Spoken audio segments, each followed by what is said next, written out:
Gordon. There you go. Now, the reason why that's happening, in my opinion, I'll just stick it back out of there for you, is because this derailleur is bent, right? Now, I can prove it because, let me go back to the bottom, okay? So we'll just, it's going to jump again, just a second, right? I go back to the bottom. It's been bent in transit.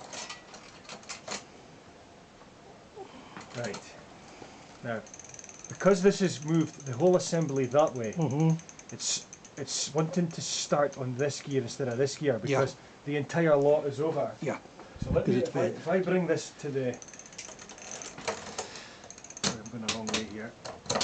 Right, now, I have in fact run out of gears up here. Yeah. I am on number 7, but in fact it's number 6, and that is because this whole thing is bent over, and of course on the other side of the cog, that's causing it to go too far that way. Yeah.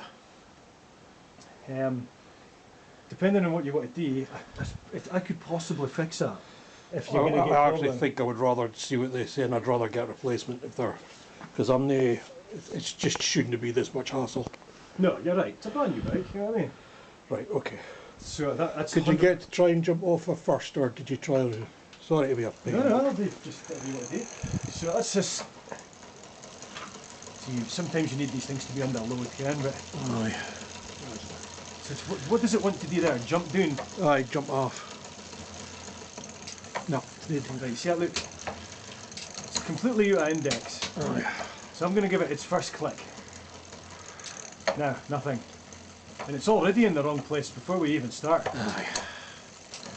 Could you just keep going?